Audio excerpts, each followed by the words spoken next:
since my computer's up and running now. So. All right, so welcome. This is January 18th, 6:02. We are here for the Operations Committee meeting.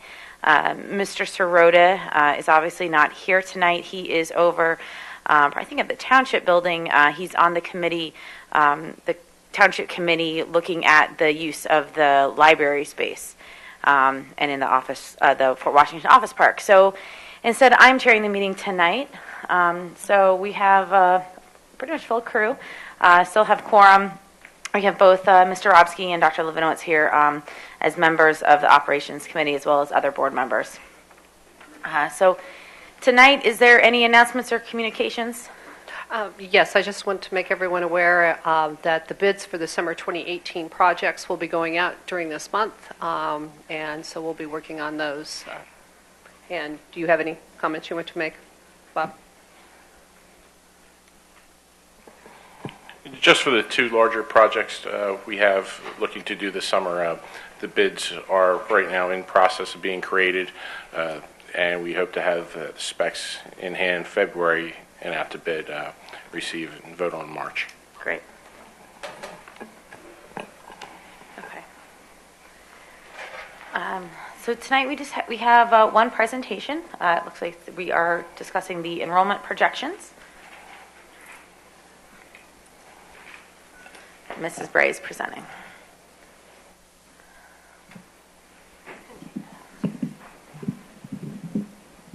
And I'm still too tall. That's okay. So, everyone in the room probably remembers that a few short months ago in September, we actually had the county come and do some enrollment projections. Tonight, I'm just doing the more simplistic ones that the same format that we've used in Upper Dublin probably for close to 20 years. And we'll just be focusing on these in broad strokes. I certainly can also bring up the report delivered by Scott France in September if we want to look at any additional detail. So the first page that we have here is, as always, the official October 1st enrollments as reported through PIMS, which is a division of PDE. A lot of our information throughout the district is reported through PIMS.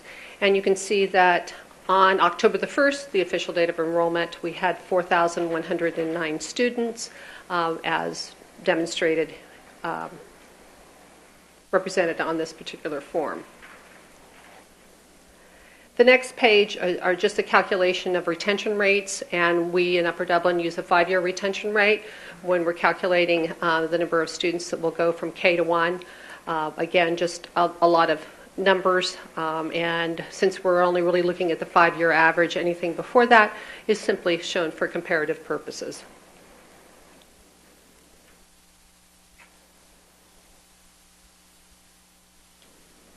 And this is just a retention rate basis as we calculate moving from grade to grade. What we really want to spend some time, or at least look at, would be this particular enrollment projection using 294 as the base first grade enrollment. And you'll notice that we do decline, but we're somewhat overall steady from 4,109. Next year, we drop by 50 students. We do predict that.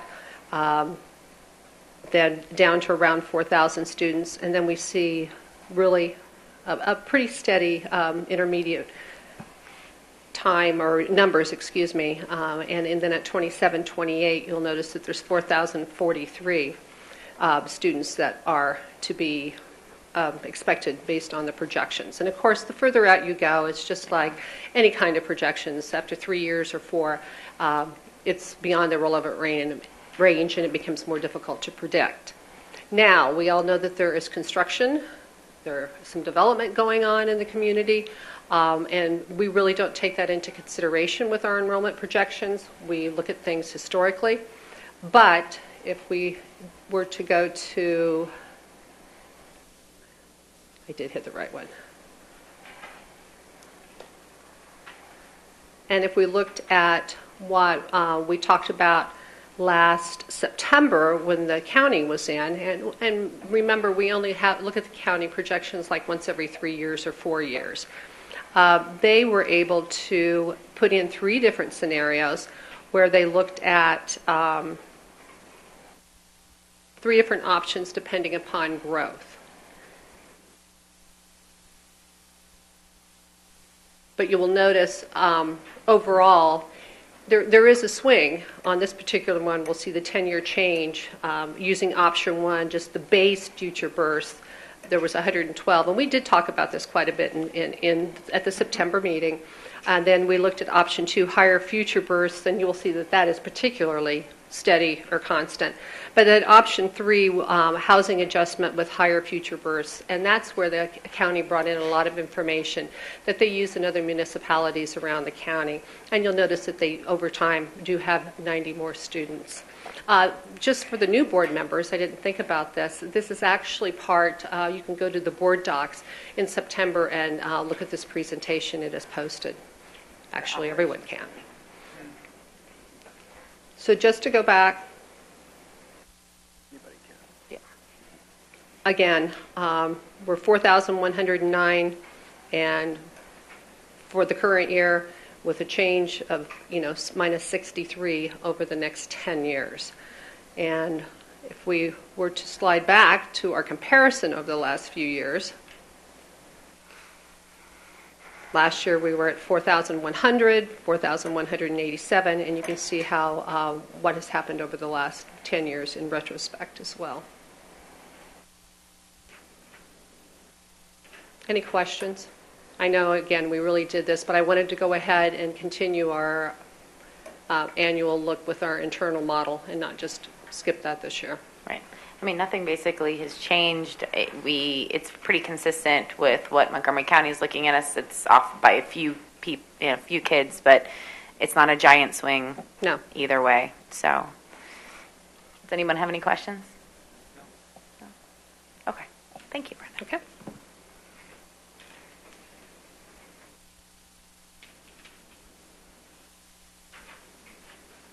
So we do have minutes from December 21st. That was the last meeting. They are in board docs. If there's any changes, please get them to Brenda. Otherwise, we'll see them at our next legislative meeting for approval. So the next thing that's on our agenda is listed as the capital outlook discussion. Yes, last month we presented a 5 to 10 year plan of capital projects that we were considering. We're not exactly sure that was the format the board was looking for. It might not suit our best needs looking forward. So Brenda and I met with Mark, went through what we were looking for, what the board would like to see. We've come up with a description of how we want to proceed with a report. It's going to take a little bit of time to put together, but we figured it would be best if we started to list each building, what year the buildings were built, any additions, and the conditions, the age of the heating systems, the age of roofs, and then start to list out what those capital needs are. So we'll do a sheet on each page, and from there we'll be able to get the overview of the district, how each building looks. Really not setting any dates, but these are the needs of the buildings looking forward of what we're going to have to do. And then we'll fill in the detail later on. We will break out the specific projects, and we'll have options for doing those projects. We could, some of the options we're looking at, as we know better looking forward, do we want to take a large building project on, a large renovation other than small projects? Because in the past it seems to be what we were doing, spreading some of the equity around the schools. If we do floors or some of the roof work done in the past, whereas we did a little bit of work in each area, and the question's been raised, instead of doing piecemeal work at each building, why don't we just do all the work at one time, one building, and then move along? So going forward, that is something we will be taking a look at. And there's different opportunities for how we do these projects that are still up in the air. How we go about using our capital funding. Do we want to incorporate any other projects? Any performance contracting type issues, something that we can look at with some of the new the way the law's been tweaked around recently, you are allowed to put capital money into those projects. Is it the best way for us? We don't know. That still has to be determined looking as we go forward on renovations for these buildings. All right. That's great. I mean, I appreciated the spreadsheet that we had last time. That was good. It was a good starting point, and I think it really facilitated a conversation of what else we're looking for. So I appreciate taking that input, sitting down with Mark, and look forward to having something in the future. And there will be more narrative, kind of a scorecard by building a little bit of the information that we have, for example, in an official statement. There's certain information about each of our buildings, capacity, when they're last renovated, and all of that. That'll be in there.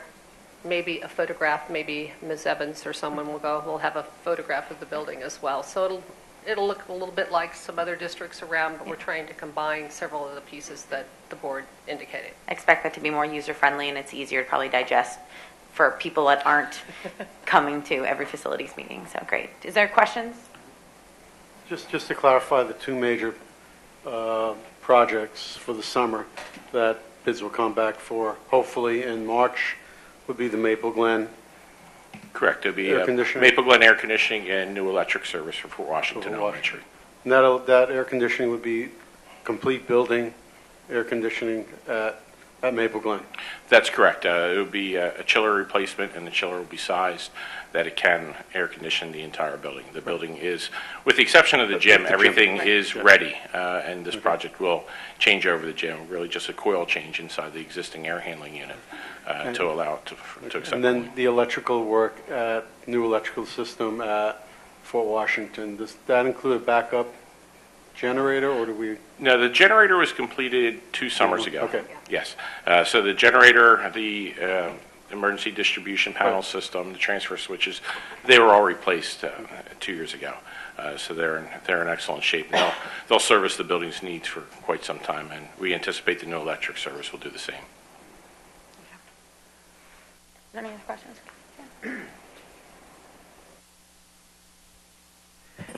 Is that generator gas or is that diesel? All of our generators are natural gas. Great, thank you. Yeah, Tisha. Do you also have information on efficiencies like heating, cooling, or any of that for each building, or is that a detail? No, we do not have any of that information yet. We are probably 1 or 2 lighting generations behind within the district, just only because there's such a rapid change. We have upgraded to T8 light fixtures, or fluorescent lighting fixtures, which up until 2-3 years ago was primarily specified just because the cost of LED was prohibitive. But these are objects that we are looking to in the future. I believe that was one of the items I had in the 5-year program to start doing some of our lighting upgrades. Any other questions? Okay, thanks. We'll move on. So next we had the transportation report on recommendations.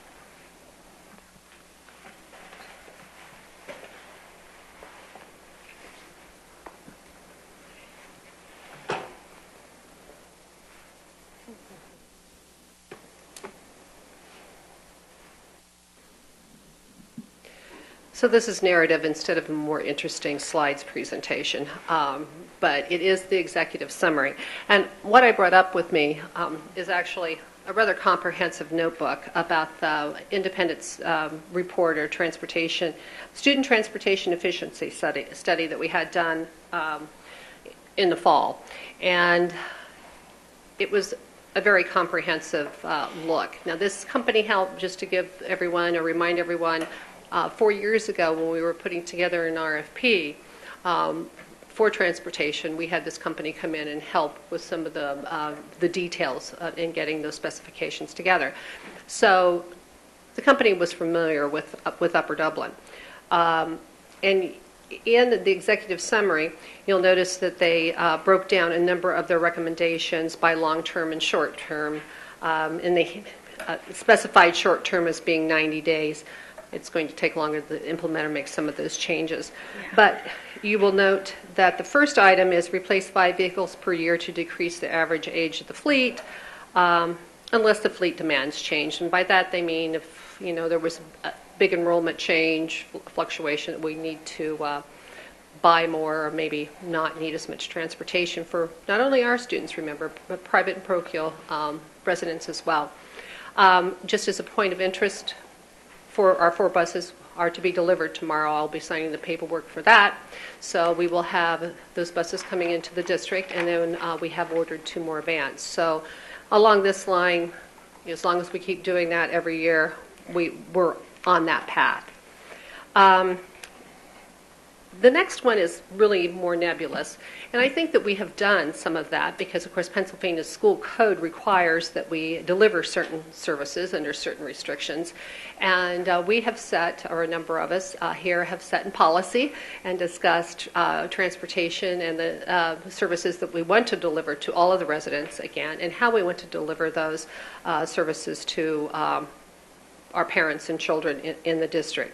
But I think that's an ongoing, although he didn't really put it there. I think that legislation, changes, development, a lot of factors will enter into this particular point.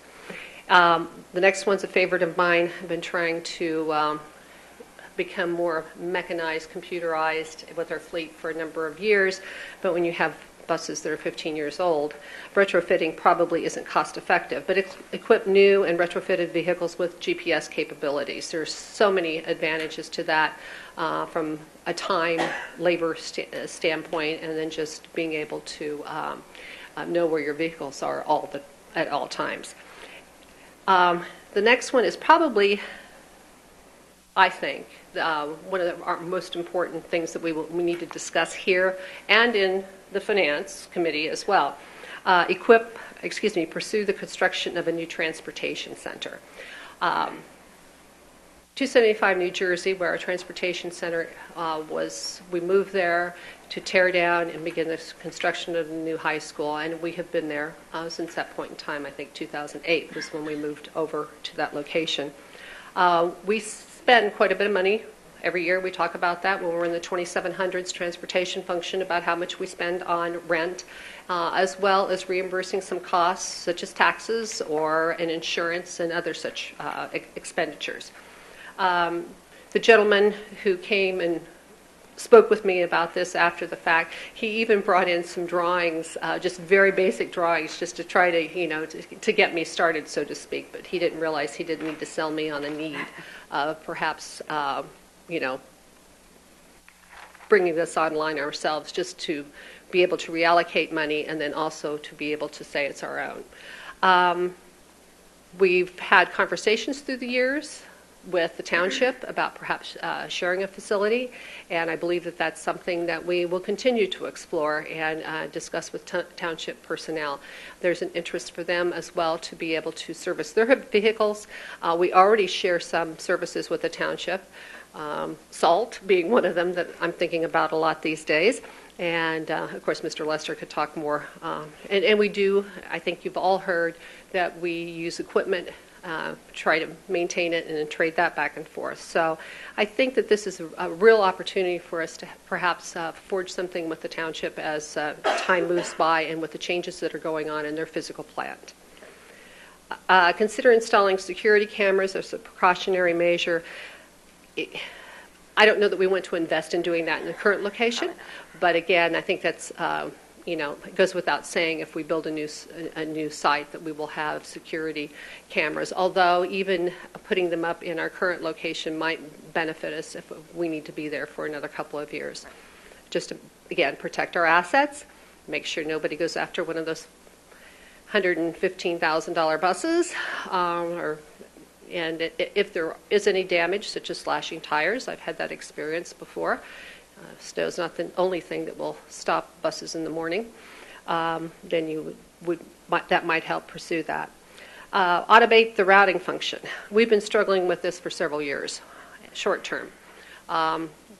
We did the best we could this year, and certainly with the help of Peter Valachi and Bob Stover, we went a long way toward implementing our software. But the software needs the attention really on a weekly basis. We have students moving in, we have students moving out, and we even have a bit, not so much, but students withdrawing within the district and perhaps moving to a private parochial or returning. We have special ed needs. So we really need to focus more on this. I know it, and the new director of transportation will know it when he or she is hired. And which leads right into, and I didn't remember this, replace the manager position with that of a dispatcher, utilizing the current manager in another position. This report is a bit unusual, and you will notice as we go through it that it actually talks about labor and the current labor assets that we have in place. I'm not sure you like me referring to people as assets, but anyway, the current employees and how we might better use them. And this is one of the positions that the gentleman who was evaluating indicated that we might want to make some of these changes. And the director should utilize, and again in this notebook, there are ABCs of driver recruitment in conjunction with HR, some things that we might want to do that will help us, at least has helped other districts, not only in Pennsylvania but in other states, recruit and maintain drivers.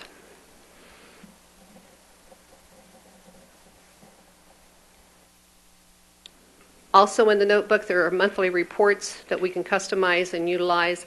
And one of the ideas that would help with monthly reports is on an annual basis, there's a rather large report requiring mileage, load, unloaded miles, loaded miles, miles that have children on the bus, miles that don't have children on the bus. And we have to fill these out and send them into PDE. And we receive a reimbursement. Just to remind everyone, it's approximately $450,000 to $500,000 a year, that reimbursement for transportation costs.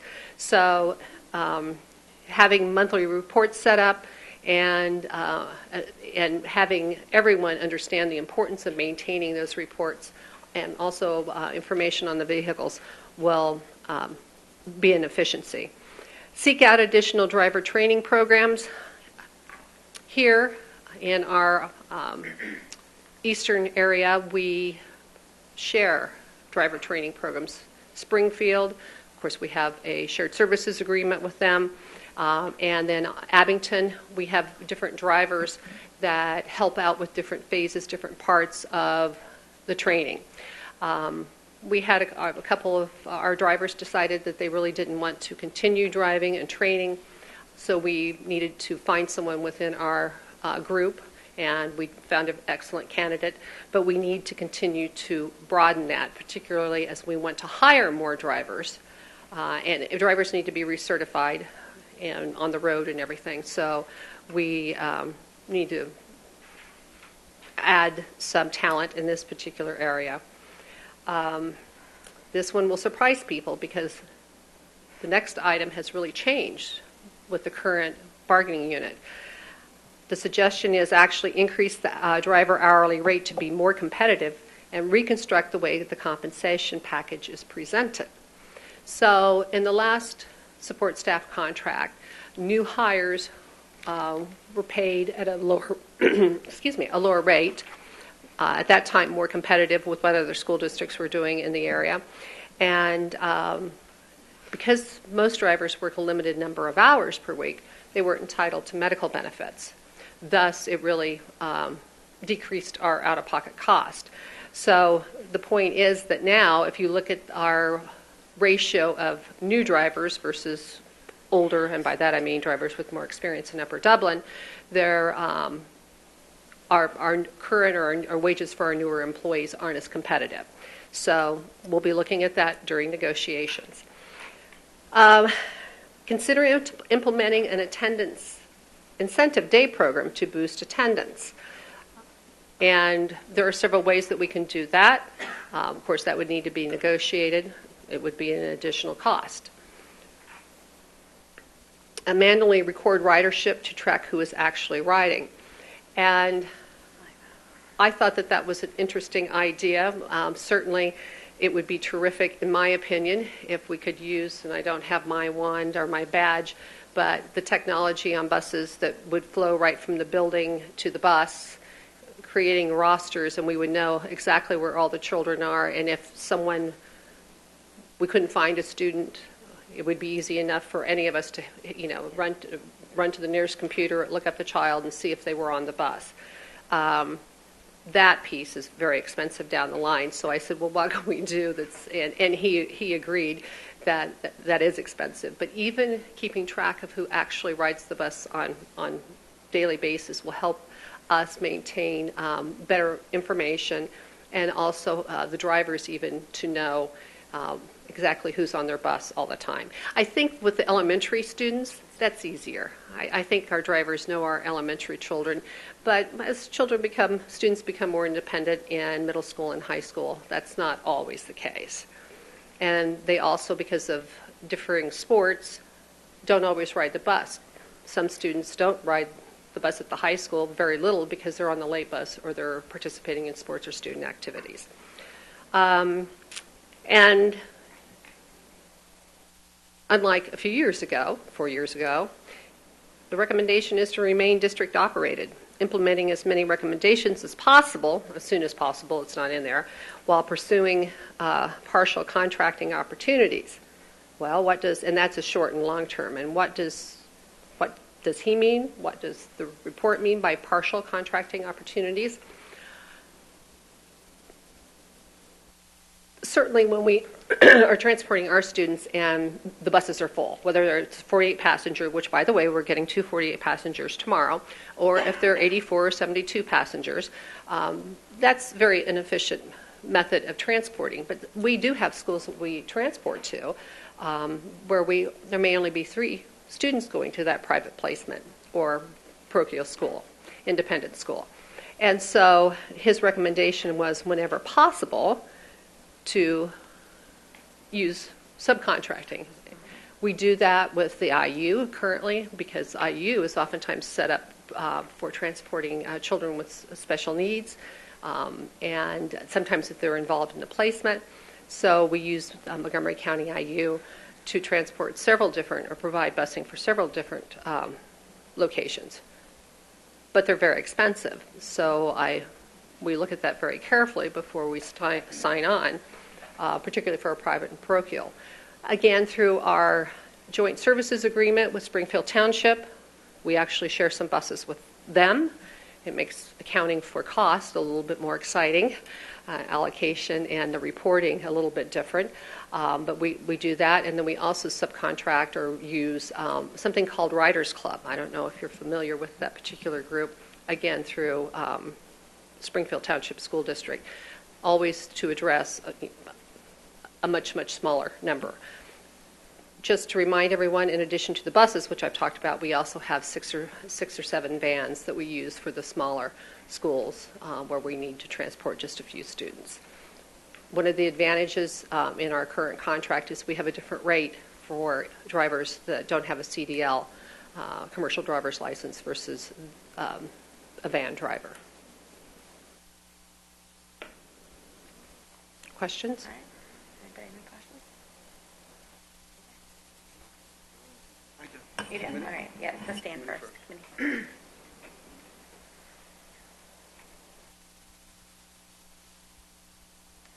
Yeah, Brenda, for the cameras in the buses, would it be cheaper as we purchase the new buses that they already come with the cameras installed versus installing them later on? Yes, absolutely. And the new buses that we do purchase do have cameras on them. That's an excellent point.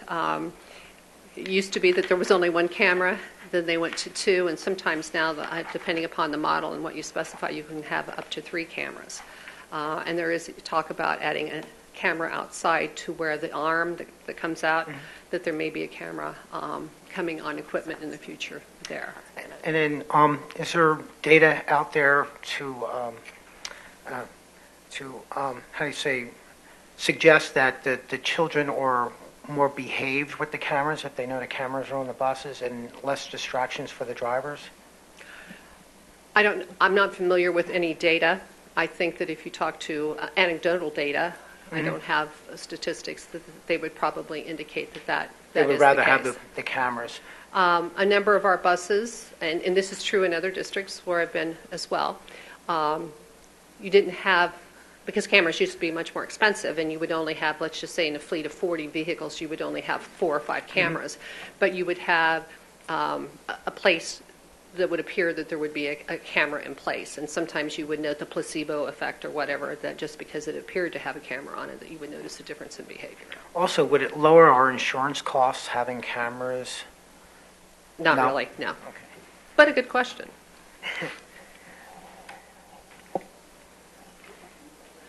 Is the posting still open for Director of Transportation, or did that close now? It did close, and as a matter of fact, today I was reviewing the resumes, and we'll be setting up interviews to begin that process. Great. The week of January 29th. Great. Yes. Joan or Dr. Mundy? I know we've talked about this a little bit before, but we have the Trapeze software as our routing software. Is that working well? I mean, is there any point in time where we decide that we would rather cut our losses and go with another software package? Another excellent question. When I did speak with the consultant, and I may have mentioned this at an earlier operations committee meeting, Trapeze tends to be used by larger school districts and more complex school districts.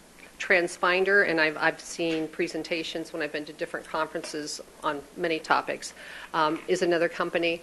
So once we have someone hired, I think we will be taking a very serious look at that. As I indicated, Mr. Velacci, our data specialist and integration, he was really involved in this particular effort, the last one. And Trapeze is a little more difficult than what we would like for it to be. However, believe it or not, TransFinder, and which is really probably the only other software we would look at, would probably be more expensive.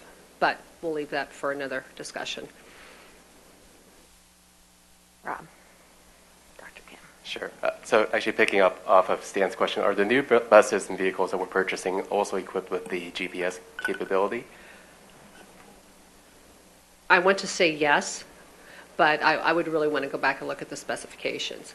However, if they're not, retrofitting is much easier on new buses.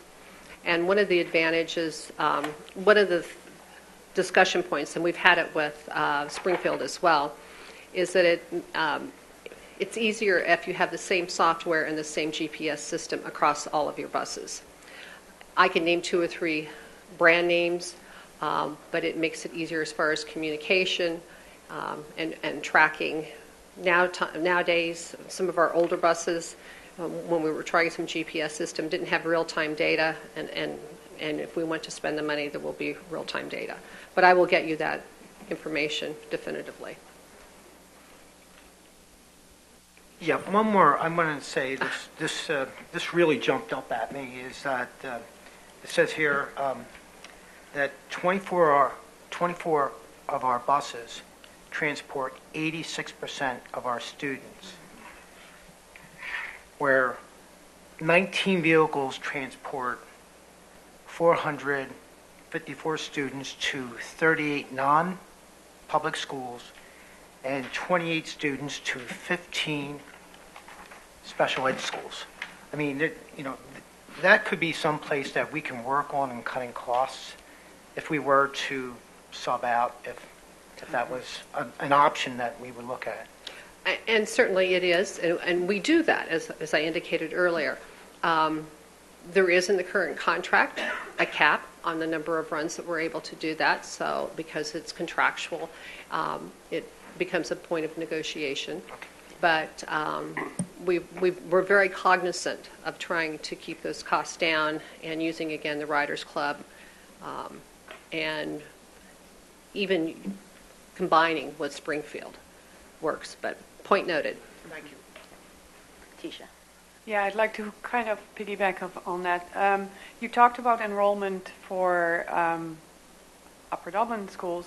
Do you have any handle on the enrollments for private and parochial schools, and especially in the context of this transportation issue and providing services for all district members? One of the things that we've been working on for, how long have I been more involved in transportation than probably 3 years at least, is getting the same information from parents whose children attend private and parochial as what we have on our own students. First of all, it makes communication. If there's something that happens to one of their buses that, or they're running late, we can contact all of their parents. So we're not there yet. Part of that is better communication with the private and parochial principals and our parents or secretaries, depending upon how large the school is. But some of them we really do. Some of the private and parochial schools, we do have a lot of the information. As far as the number of students that are enrolled, that really has changed since I've been here. When I first arrived in Upper Dublin, there was about 500, and I think I'll say 550. I'm pretty comfortable with that number. And it's dropped through the years. There was a pretty precipitous drop during the Great Recession. But now we've seen some people, or seen new people moving in, and some changes as far as the number of students enrolled. But nothing to the magnitude that happened back in 2008, 2009.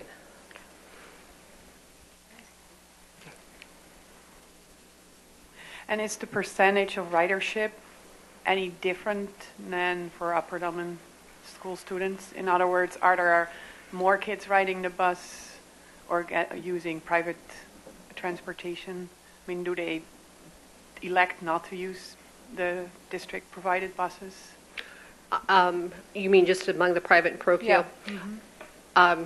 Yes, some of them do. Some of them carpool from the neighborhood, or carpool within a vicinity, and they want to drive themselves. Because oftentimes, as you might imagine, with the way that we bring students in and then into a station where they change buses, it's not as quick as if they're carpooled or someone in their neighborhood. We have an idea on some of the schools, particularly the secondary schools, as far as participation is concerned, or at least the number, but we really don't on the elementary schools. Elementary, again, and even through middle school, if they start riding our buses, they usually tend to stay. If they choose not to be transferred at Sandy Run or Fort Washington, then we don't see them at all and aren't aware of them. Any more questions? All right. Thanks, Brenda. You're welcome. On computer. All right, that takes us up to community input. Like normally 4 minutes. Jen Kuznets, Fort Washington. I just didn't hear. Do we offer bus drivers health benefits or no? We don't, because there's not enough hours. I'm assuming the answer is no, just based off of that. Maybe, one thing we can look at is just consolidating. I know we have a hard time with lunch aids as well and keeping that. So is it possible if you up the pay and you offer benefits and you drive a morning bus route and then you're on lunch duty, maybe there's a way to kind of consolidate a couple roles that might make it worth someone's while to do the bus driving. The other thing that I wanted to bring up is when we have sub-bus drivers, they literally have a handwritten note of their bus stops. And so kids get missed. Students have reported handwritten notes, and thankfully some older kids will shuffle to the front and help the driver and tell them where to go, which I think is a little bit of a problem. So even if we could get something a little more official that's printed out, I don't know. But I don't really think that's a good way to handle that. That Trapeze software, I forget, we bought that. Was that 4 years ago 5 years ago? Okay. So It seems like all of our bus problems started 5 years ago. I don't know. I feel like there's something happened 4 or 5 years ago that all of a sudden we seem to be having more issues than we used to have, or maybe I just wasn't as aware of it. And then, is there a way to maybe offer a financial? I know when you sign your kids up for summer camp, it's X amount of dollars if you don't use their bus and you get your child to school, and it's Y amount of dollars if you do use their bus. So is there a financial incentive we can offer parents of parochial school, some sort of tax rebate or something that would entice them to not want to use public transportation? Would it be a cheaper alternative to look at it that way? Maybe, I don't know enough about it. And then as far as GPS software, everybody's got GPS on their cell phones. I know we rely on kids to bring their phones into school and the high school for, educational purposes. I'm just wondering, like, mysmartroute.com, for instance, is an Android application that can be used where you can plug in multiple users. So if somebody calls out sick, there can be a sub app, like a sub user email also, so multiple people can log into that same bus route. And if you have a cell phone and you hear it, you should be able to, navigate your way around it. It might be cheaper than retrofitting all the buses, is having certain stationary, cell phones. And again, maybe that's not even, maybe it's more expensive. And then I just wanted to touch on the bus depot. So we have a lot of arguments about the construction project at Sandy Run, and the high school was on budget and on time. But technically, really, it's not, because we had our buses and then we had to move them. And every year we have to pay $300,000 to house, I think it's around $300,000 a year, to house our buses. So we're not on budget because we didn't get a bus depot. And every year since the high school's been built has cost us $300,000. And now we're going to have to pay X amount of dollars to build a facility, whatever that's going to cost. So I just think sometimes the narrative, we see it one way, you see it another, it's fine, but I don't necessarily agree that that's an accurate statement that we are on schedule. Thank you. Or on budget, I meant.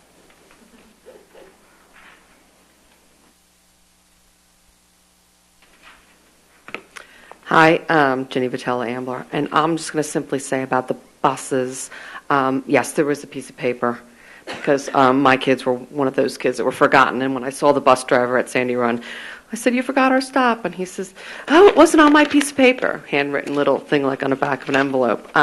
It is problematic. I also think, and I've mentioned this before, something that's very problematic is the buses speeding. And I know we can't seem to maintain bus drivers as it is, but when I see bus drivers speeding in 25-mile-an-hour speed zones, it is truly upsetting. That is dangerous to my child. My child actually even noticed it the other day because the township has those signs up now on some street signs that say the speed limit so you know how fast you're going, and everyone slows down, and they're actually put purposely in to try to calm some of the traffic around here. And my daughter said that she almost flew into her seat because the bus driver had to slam on the brakes to get down to the speed limit that was now blinking on this thing. So when we're hiring people or with our current staff, the safety of our children is paramount, as we all know. And this is one area where I find it to be very, very dangerous, and not only to the people on the bus, but also the kids that are waiting on the bus, because there's a bus stop right near my house and another bus flies by it. I mean, it's like the wind blows you back.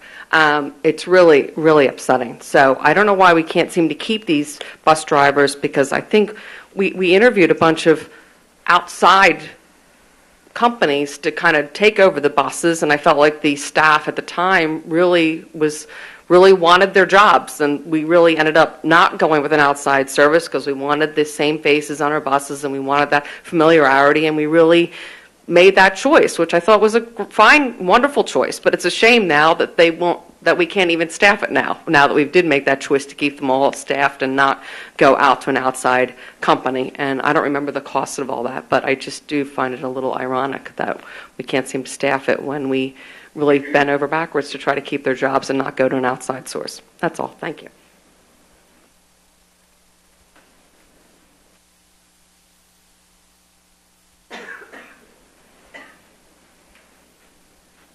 Anita Brister, Fort Washington.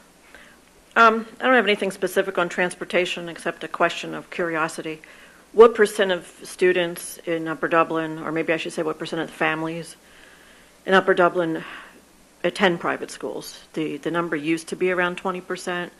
Just curious if that's pretty much the same as it was 10 years ago, if it's lower, higher, whatever. How many people are paying the taxes and spending money on private schools? What percent? I don't know if some of my questions are going to be more that Mark might need to answer them, but I'll say them anyway to kind of put them on the record. The board has been pretty clear that you want to go forward with a $70 million completely new middle school. Not anything in the middle, not just a sixth grade for now, new sixth grade building, which would be something I could really support, and do the seventh and eighth grade later, or some renovation, something. So you're pretty much on the record of wanting to go full throttle. But my question is, when does the board expect there'll be an actual vote to do that? I mean, I know you've engaged, you've got all kinds of things going on, but there hasn't been a specific vote to take on that $70 million in debt and put it on a middle school. So when do you expect that to happen? Does there need to be a state hearing that I think is called a Act 34, if I remember it from other projects that we've done? And how soon would that be after your vote? I have a question about what's the format, if anybody can tell me, for the January 29th meeting. I had attended one of the other Sandy Run community forums. I think I went to the November one. I liked that the format was a little less formal. I thought there was, I wouldn't exactly call it dialogue, but there was, I thought, a more sincere effort to answer questions, a little less formal. So I'm wondering if the 29th could also be a little less formal. And I have a suggestion for it, which I guess the board, or mostly Mark, is going to have to think about. I think it's really important that we don't keep getting bogged down in opinions, because obviously I could have an opinion that our taxes are too high, or our debt is too high, but my opinions are pretty much based on facts, and I'm sure some of yours are based on facts. So at that meeting, and I actually like to see it at all meetings, if you have facts that dispute other people's facts, I think we got to get on the same page with the facts. So I would really, I guess what I'm getting to here is I'd like to see, well, where are we with the debt? I'm pretty much suspecting that our debt has to be number 1, 2, or 3 of all the Montgomery County schools. But I'm assuming Brenda Bray must have that information. The board should have that information, or you should request it, because we all know that the Montgomery County IU puts that information out. So aren't you curious to know, as I am, are we the top in the debt, or are we like the third highest out of the 21 schools? I want to know that. If I thought we were in the middle of the pack for debt, I'd feel a little better about what your plan is. If we're number 1, 2, or 3, I'm not feeling really good about that. Same with taxes. If you have tax information that I'm somehow missing, and many other people are missing too, I mean, I was stunned. I didn't make the last meeting, but I watched it on YouTube, and I was stunned when Jen said that there's a house on Gift Circle that the taxes are $30,000 a year. I mean, I don't live on Gift Circle, which is a good thing because I'd probably have to move right away. But $30,000 a year in Upper Dublin, I'm stunned by that. And yet nobody on the board seems stunned at all. Nobody on the board said, you know, we do have some concerns that we might be getting to that tipping point where we're not as desirable because it's too high. So I'd like to see the format of that meeting be a little less formal, but based on facts, not that your opinion is build and some people in the community, their opinion is don't build. Give us a reason based on data. Ms. Baldessando wants to say anything from community input. I think we're closing it. Okay. All right, we'll go through some of the questions or comments. So for bus drivers, will we have health benefits? So our last contract was a little different. So we have new bus drivers coming in. Depending upon their hours, they have benefits for the driver only, and then they buy up for family, dependents, that type of thing. Is that correct? It's based on the look-back period, though, under the Affordable Care Act, Right. and it takes 30 hours versus 25, which is what it used to be previously. So I think that's one of the considerations that I know that the transportation report gave us is that, is that something we want to change or look at with the benefits in the whole package as a whole? Or perhaps increase the salary. Or increase the salary, right. Everything's a package, so you have to look at one because it impacts the other, of course.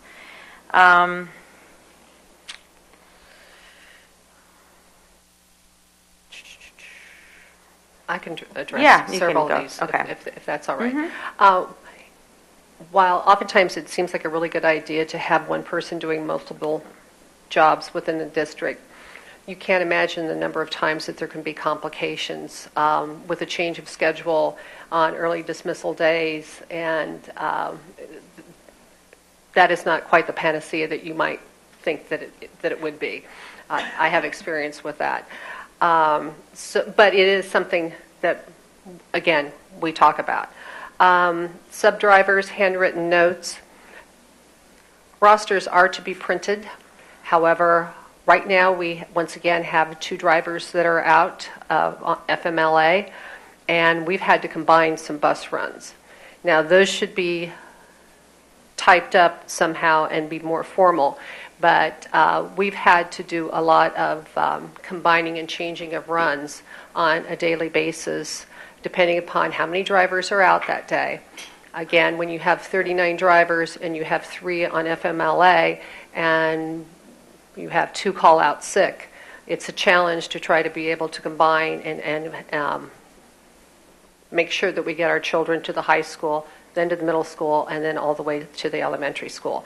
I'm not pleased to hear that they have handwritten notes, but quite honestly, some days it's either would be handwritten notes, and I'm not making excuses, or the kids would be late to school.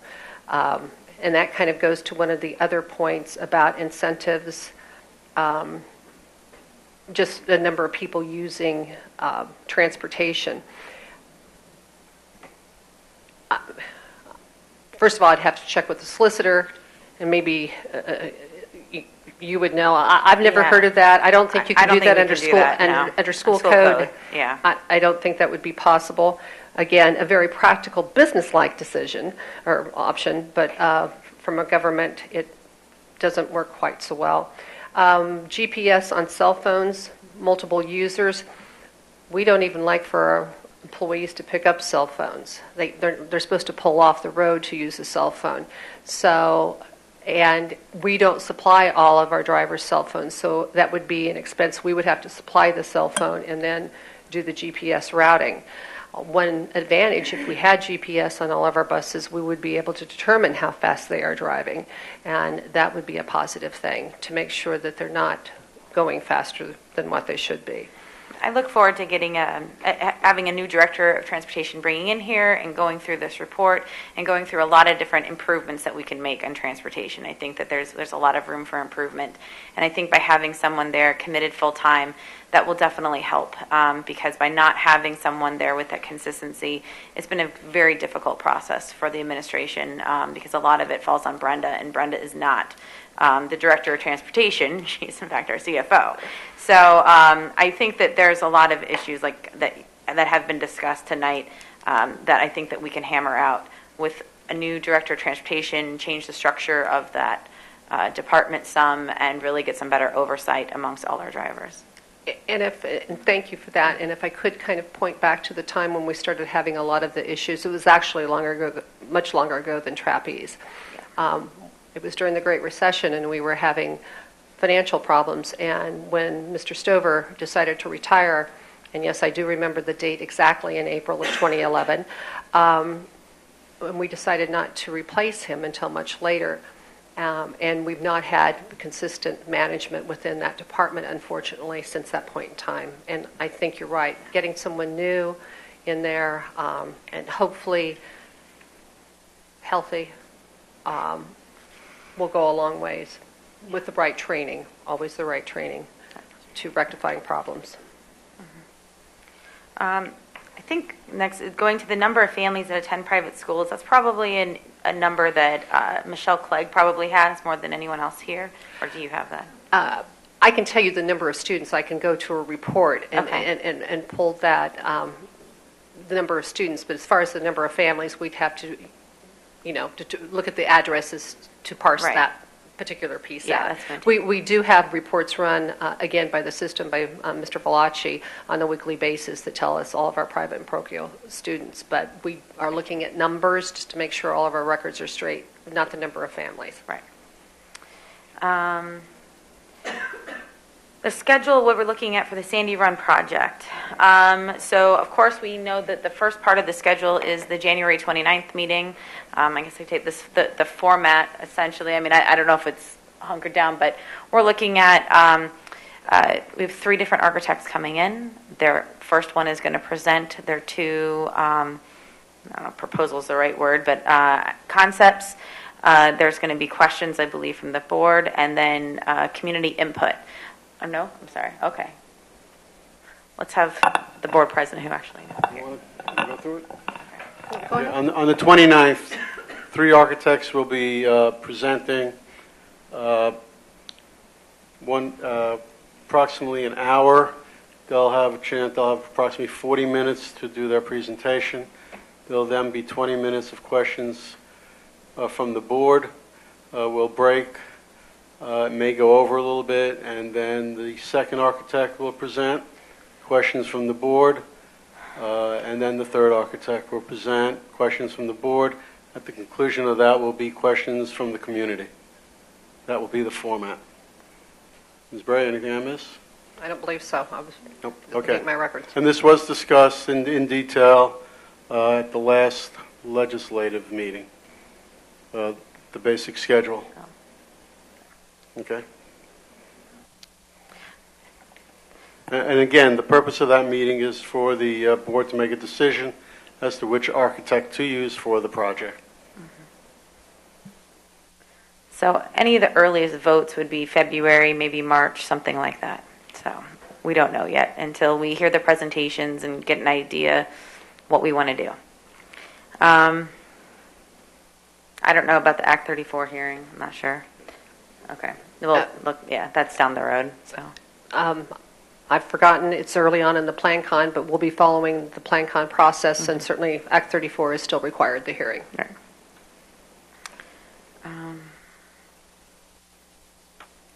Is there any other questions or comments that we want to address? Anyone else? You want anything? Okay. Yeah. Okay. I think in the transportation report, they did suggest that, like a coach could drive one of the vans. That would save some money there as a dual type occupation. I think that's what they suggested, that, trying to save a little bit of money. So, that was to answer, could the drivers be tasking? So that was one option. In the report, it says the depot would probably cost $3 million, and that if we were to finance $3 million, it would be roughly $6,000 a month. So looking at that, I think it would benefit the school district if we did build a new garage. So I'm just, that's why you were saying the high school is below, under budget, but you're saying it is above budget. Well, if you did add that, maybe, $3 million, okay. On the real estate taxes of the properties on Gift Circle, okay, that street is the most spectacular street in Upper Dublin. It's in my ward. There's, I think, 8 houses on there. Yeah, 4.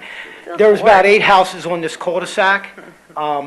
The houses are like 10 years old, so when they were built, they were assessed at their selling amount. So they would be appraised or assessed higher than a house that was, built, just say 30 years ago, and that house is worth $1 million, the real estate taxes would be much less. Also, Ms. Kuznets did not stipulate if that was all, if it was the county tax, the township tax, and the school tax combined to be $30,000. Right. Obviously, that house does not have a fair market value of $300,000. I mean, we have all sorts of different property in our township, and some are going to be assessed much higher than others because of their value.